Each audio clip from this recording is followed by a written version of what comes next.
নমস্কার বন্ধুরা, নতুন একটা ভিডিওতে সবাইকে স্বাগত।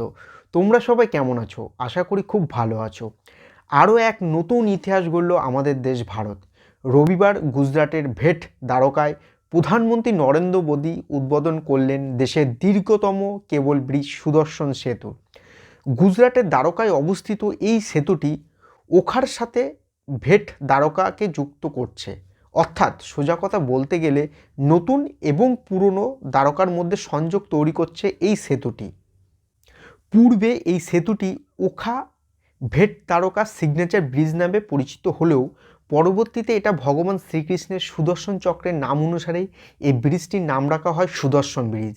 এই ব্রিজটি তৈরি হওয়ার আগে ভেট দ্বারকায় অবস্থিত ভগবান শ্রীকৃষ্ণের দ্বারকাধীশ মন্দির যেতে হলে নৌকায় করে যেতে হতো, কিন্তু এই যাতায়াত পথকে অনেক সহজ করে দিয়েছে এই ব্রিজটি। আজকের এই ভিডিওতে আমি এই ভগবান শ্রীকৃষ্ণের দ্বারকা শহর সম্পর্কে কিছু অজানা কথা বলবো এবং শেষে এই ব্রিজ নিয়ে আলোচনা করব। সো এই ধরনের ইন্টারেস্টিং ভিডিও পেতে অবশ্যই আমার চ্যানেলটি সাবস্ক্রাইব করতে ভুলবেন না। বর্তমানে দ্বারকা ভারতের উত্তর পশ্চিম রাজ্যের গুজরাটের একটি জেলা। হিন্দু ধর্মের পৌরাণিক কাহিনী অনুসারে দ্বারকা হলো সেই প্রাচীন শহর যেখানে বিষ্ণুর অষ্টম অবতার ভগবান শ্রীকৃষ্ণ বসবাস করতেন। এই দ্বারকা শহরটি হিন্দু ধর্মাবলম্বী মানুষদের চার ধামের মধ্যে একটি। দ্বারকা শব্দের দ্বার কথার অর্থ হলো দরজা, আর কা শব্দের অর্থ হচ্ছে স্বর্গ। সেই অর্থে দ্বারকা শব্দের অর্থ হচ্ছে স্বর্গের দ্বার। এছাড়াও দ্বারকা ভারতের সপ্তপুরী নামে পরিচিত 7টি বিখ্যাত প্রাচীন শহরের মধ্যে একটি। তবে বর্তমানে দ্বারকা শহরটি শ্রীকৃষ্ণের প্রতিষ্ঠিত সেই প্রাচীন দ্বারকা শহরের জন্যই বেশি প্রসিদ্ধ। তবে ভগবান শ্রীকৃষ্ণ দ্বারা প্রতিষ্ঠিত দ্বারকা শহরটি মহাভারতে উল্লেখিত গান্ধারীর অভিশাপে অতল সাগরে ডুবে যায়। ভগবান শ্রীকৃষ্ণের জন্ম হয়েছিল উত্তরপ্রদেশের মথুরাতে, সেখানে তার বেড়ে ওঠা। ভগবান শ্রীকৃষ্ণের মামা কংস ছিলেন তৎকালীন মথুরার অত্যাচারী রাজা। ভগবান শ্রীকৃষ্ণ তার মামা কংসকে বধ করেছিলেন। এই কথা শুনে কংসের শ্বশুর তথা মগধের রাজা জরাসন্ধ রেগে যায় আর কংসের মৃত্যুর প্রতিশোধ নেওয়ার জন্য মথুরার ওপর আক্রমণ করে। পরপর প্রায় 17 বার মথুরা আক্রমণ করে, কিন্তু তাতেও তিনি মথুরা জয় করতে পারেন না। তবে এই 17 বার আক্রমণের ফলে মথুরায় যাদবরা দুর্বল হয়ে পড়ে।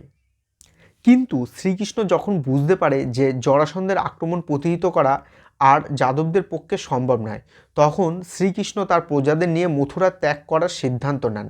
মথুরা ত্যাগ করার পর কৃষ্ণ এক নতুন শহরে প্রতিষ্ঠার প্রয়োজন বোধ করেন।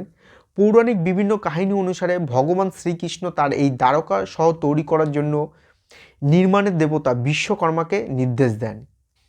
এরপর বিশ্বকর্মা ভগবান শ্রীকৃষ্ণকে জানান যে যদি সমুদ্রদেব কিছু জমি দান করেন তাহলে এ কাজ সম্পূর্ণ হবে। এরপর ভগবান শ্রীকৃষ্ণ সমুদ্রদেবের আরাধনা করতে থাকেন। সমুদ্রদেব শ্রীকৃষ্ণের প্রতি খুশি হয়ে ভগবান শ্রীকৃষ্ণকে 12 যোজন অর্থাৎ 96 বর্গ কিলোমিটার জমি দান করেন। জমি পাওয়ার পর দেবতা বিশ্বকর্মা এখানেই এই দ্বারকা নগরের প্রতিষ্ঠা করেন। এটাই ছিল দ্বারকা শহরের ইতিহাস। এবার আসি আজকের ভিডিওর মেন টপিক সুদর্শন সেতুর আলোচনায়। 2.3 কিলোমিটার দীর্ঘ এই সুদর্শন সেতুটি ওখা মেনল্যান্ডের সঙ্গে ভেট দ্বারকা সংযোগ স্থাপন করেছে।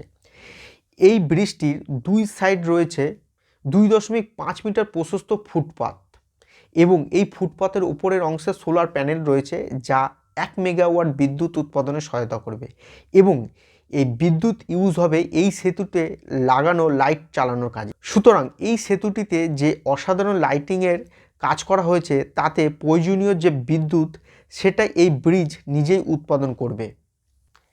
এমন ধরনের অভিনব সেতু ভারতে আর কোনো অংশে নেই বলেই জানিয়েছে প্রধানমন্ত্রীর দপ্তর। 2017 সালে এই সেতুটি নির্মাণের ভিত্তিপ্রস্তর স্থাপন করেছিলেন মাননীয় প্রধানমন্ত্রী নরেন্দ্র মোদী। তার প্রায় 7 বছর পরে সম্পূর্ণ হলো এই সেতুটি। এই সেতুটি নির্মাণ করতে খরচ হয় 979 কোটি টাকা। কেবলের মাধ্যমে ঝুলানো এই সেতুটিতে 4 লেনের রাস্তা তৈরি করা হয়েছে, যার ফলে মেনল্যান্ড থেকে ভেট দ্বারকা যেতে সময় অনেক কম লাগবে এবং পর্যটকরা খুব সহজেই এই দ্বীপে পৌঁছাতে পারবে। যাত্রীরা এই দ্বীপে পৌঁছানোর জন্য মেইনলি নৌকার ব্যবহার করত, যে কারণে যাত্রীদের যেতে খুব অসুবিধা হতো এবং অনেক বেশি সময় লাগতো। আর এই ব্রিজটি কমপ্লিট হওয়ার পরে খুব সহজেই তারা এই দ্বীপে পৌঁছাবে। সো আজকের ভিডিও এই পর্যন্তই, পরবর্তীতে দেখা হচ্ছে নেক্সট ভিডিওতে। ধন্যবাদ।